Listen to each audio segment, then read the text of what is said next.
Hello, I'm the Angry Spork. Usually, when crossovers occur between two comic book companies, they generally happen in twos, even though they're two individual one-shots.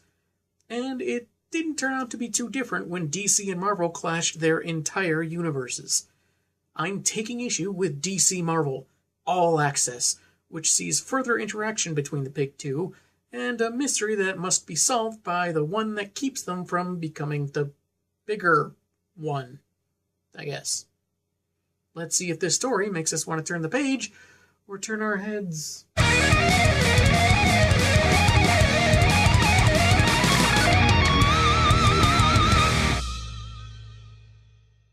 Written by Ron Marz, accompanied by art from Jackson Guice, Joseph Rubinstein, and Lee Loffridge, the first issue's cover sees Access, the character introduced in the Versus story the year before this, with energy emanating from his body against a cosmic backdrop.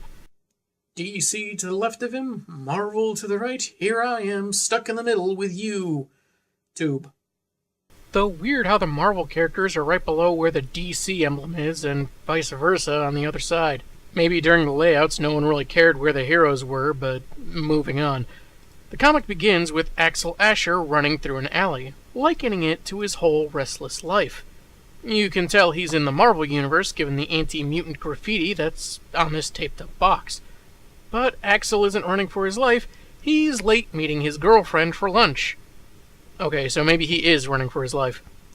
He's been seeing Ming for about half a year, and she seems to tolerate his peculiar wanderlust, even if she doesn't fully understand it.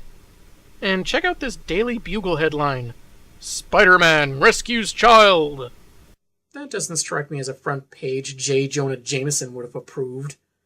Even if it was true, he'd find some way to spin it negatively against the web-slinger. In a Bleecker Street Chinese restaurant owned by Ming's parents, they're about to settle down for tea, when Asher is suddenly struck by a two-page spread vision of the big hero battle, the cosmic brothers that represented each universe, and how they briefly merged into one, seen here with various amalgam characters, with Dr. Strange Fate in the forefront. The vision ends with a glimpse of Superman, made of stone, being approached by Venom. If there's been a crossing over, it could make amalgam happen all over again, so Axel has to excuse himself. He apologizes to Ming, insists he doesn't need a doctor for his near blackout, then takes off. One thing that became quickly apparent is how different Axel looks in this series. He's much more pale than before, and his face has additional definition that makes him look a little older.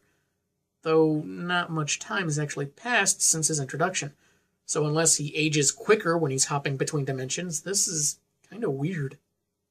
As he exits the eatery, Axel takes note of a building across the street with a funky skylight he's never noticed before, and a bald Asian man in a green robe staring at him. He dismisses this because New York is rife with strange characters. Get it? Strange? Are we too subtle for ya? He changes into his costume as Access, narrating how he's a shard of the Cosmic Brothers and how he has to keep the universes separate as he jumps through a portal.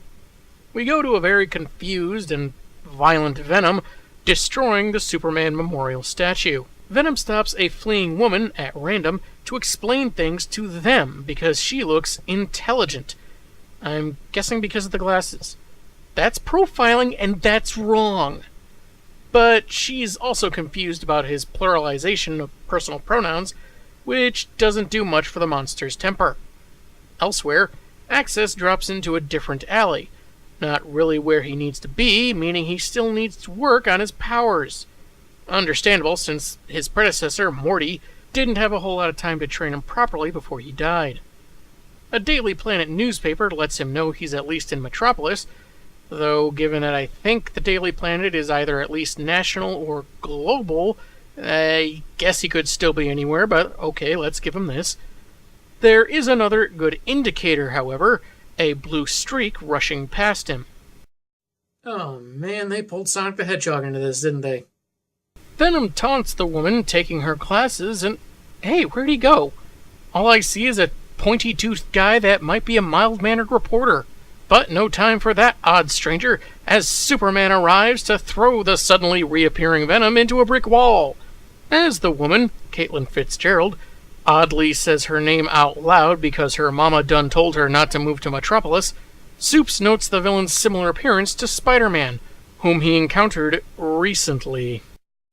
Since I don't think there was a third Spider-Man-Superman crossover in between the Universal clashes, I think he's referring to when it looked like everything was ending during Versus, and Spidey was in the same room as Clark Kent. Really get to know the webhead in those few minutes there, Cal? But mention of the spider is a serious trigger, as Venom webs Supes' face and sends him flying into a thankfully empty bus. With Big Blue apparently down, an unimpressed Venom abducts Caitlin again, as Access arrives too late. Supes rises from the wreckage, heat visions the webbing off, and refuses Axel's offer of help. This business is best left to heroes. This doesn't come as much of a surprise to the newbie, as they never really met during the merging crisis, but Access knows he can help. Besides, did Superman even really look at what he was wearing? Same color scheme as him, sleeveless jacket, fingerless gloves, shoulder pauldrons. Did he think Axel was on his way to a business meeting? Venom takes Caitlin up the side of a building, noting that being in a new universe that doesn't know them or their weaknesses might not be so bad. When they reach the roof, Superman is already there, ordering the woman's release. Leave us alone and nobody'll get hurt. Especially you, Boy Scout. Hey, 9 or so pages ago you didn't even know who Supes was. How do you know he's a Boy Scout? Well, Access pops in long enough to take Kate to safety, so now Clark is okay with his help. And he starts duking it out with the monster. Though they both tangled with Juggernaut, so the fight is surprisingly not as one-sided as you might think. Axel takes Caitlin to a park far from the battle, and she seems oddly exhilarated by the experience. She introduces herself, much more organic and a lot less clunky than earlier, adding that her friends call her Fitz. She wants to know more about her rescuer, but he's got to take the guy with the teeth back where he belongs. On the next page, he chides himself for not sticking around when a drop-dead gorgeous woman asks him to. Nice going, Axel. First off, villain on the loose risking interdimensional catastrophe. Second, you have a girlfriend. In both cases, priorities, you goon! He ports back to Venom, though not having much of a plan on how to grab him and send him back to his proper world.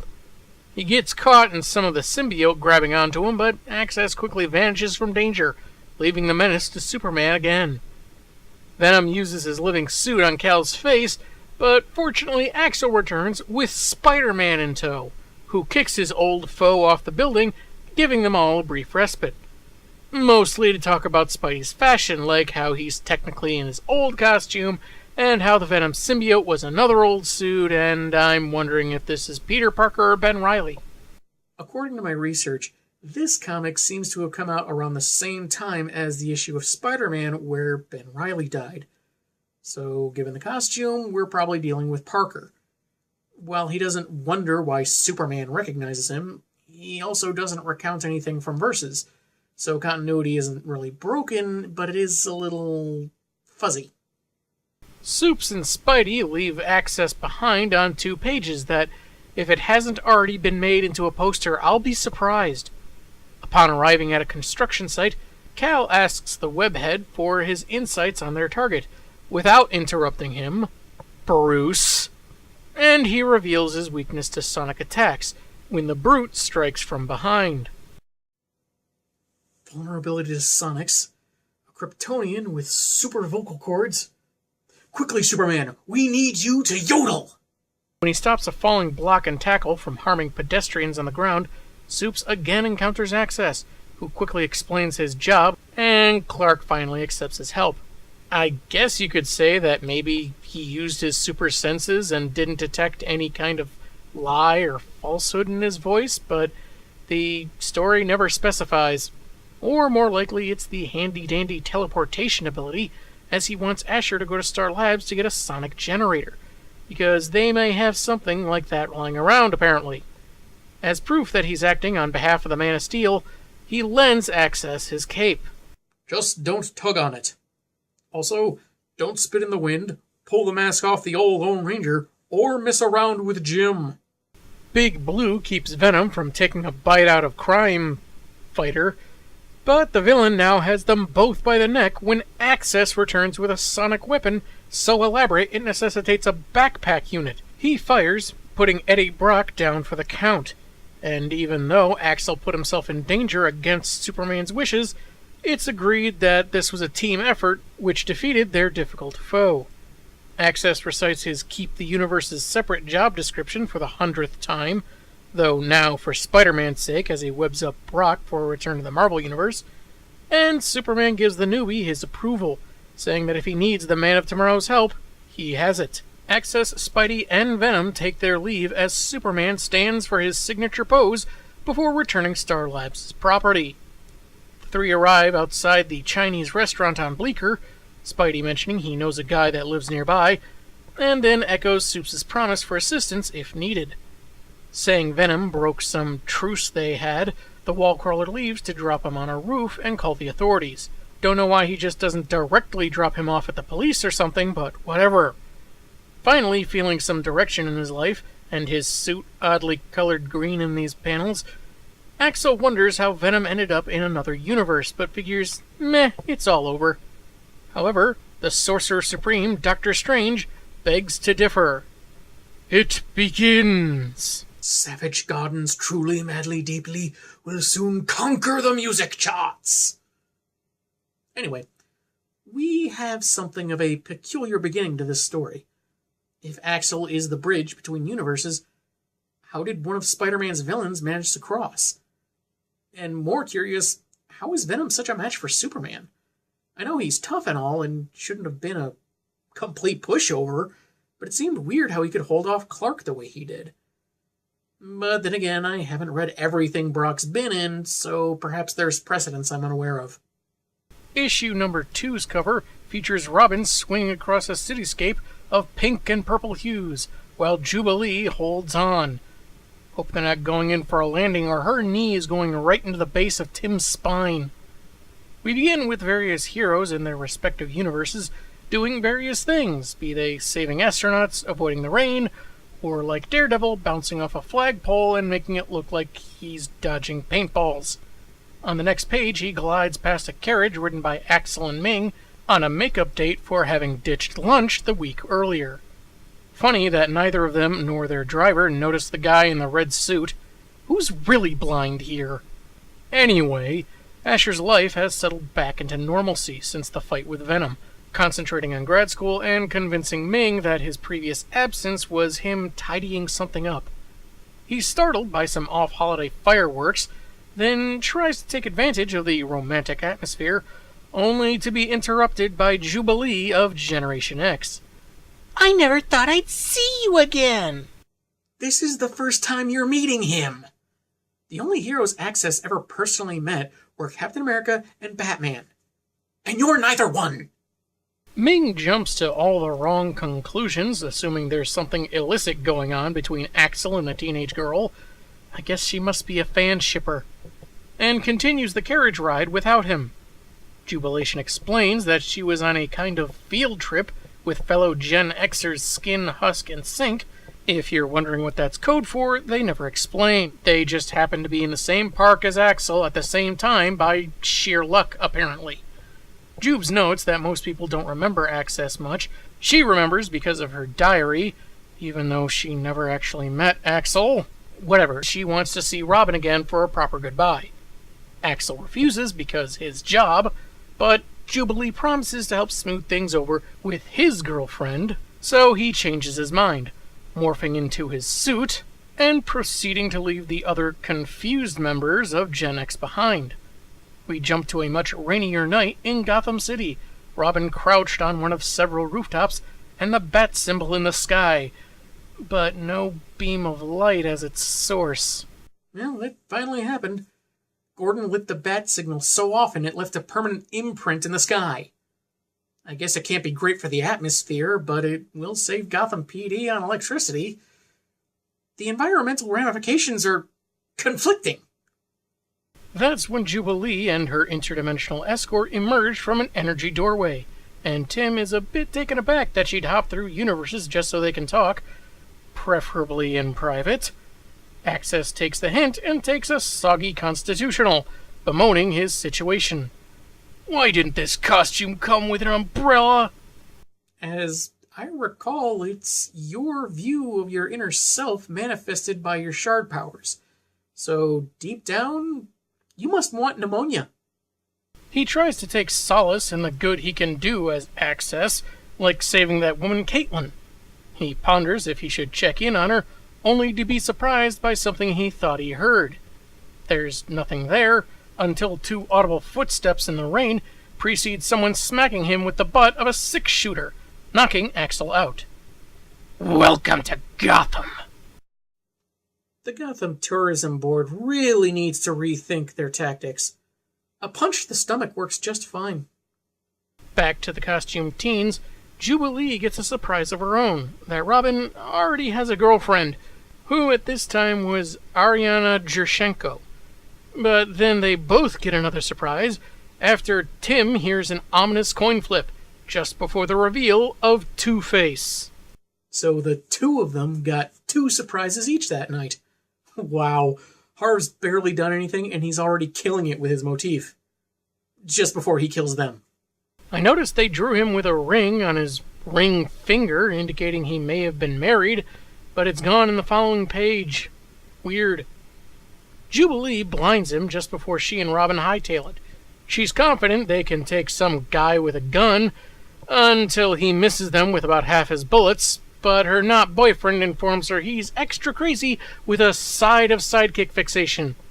They jump to a neighboring building, which Jubes is a little nervous about, but she seems fine after their vaguely safe landing, as I imagine most people would be. Normally, Tim would call Batman to handle Dent, but with Jubilee at risk, he's going to use his then-limited experience to give Lee a chance to find safety.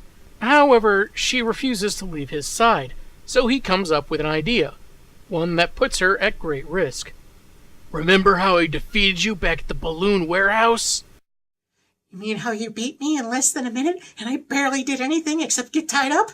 Why no, it hasn't crossed my mind at all. Harvey climbs to the top of the Gotham Savings and Trust, where, in front of the giant quarter sign, he sees a silhouette with a cape and a bowstaff. As Access begins coming around, Two-Face's coin comes up scarred, which to him is kind of like getting permission to get revenge for years of humiliation, but notices how oddly silent the bird is. Can't you at least say something? We'd like a little conversation before we kill you. There have been times when the Dent side and the Two-Face side are referred to as separate entities, but I can't recall a time when he used we in self-reference. But maybe that's just me. Turns out the shadowed figure was Jubilee borrowing a cape, and she uses her powers to blind Dent again. Seems to have had more effect this time. Before, he didn't give a monosyllabic shout. Considering it takes two heroes to knock Two-Face out by sending him through a coin sign, you'd think he'd be a bit more ecstatic with this defeat despite the poetic downfall. Access teleports to the scene, having sensed something was wrong, and found them on his first try, meaning he's getting a little better with his powers. As the rain finally lets up, he declares it's time for Jubilee to go home, regardless of the attack from a scarred psychopath. But that'll have to be put on pause, as they're attacked by another surprise villain. No one is safe. Don't even bother. No one escapes the sting of the scorpion. Well, as long as he says so, I guess they have no choice. The story has been a little softball so far. Some of the dialogue has been repetitive, and there are elements that seem to contradict the Versus storyline it spun from. However, Marvel characters popping up in the DCU is a pretty good mystery. But does it have a decent payoff? We'll find out next week. I'm the Angry Spork, and man, have I got issues.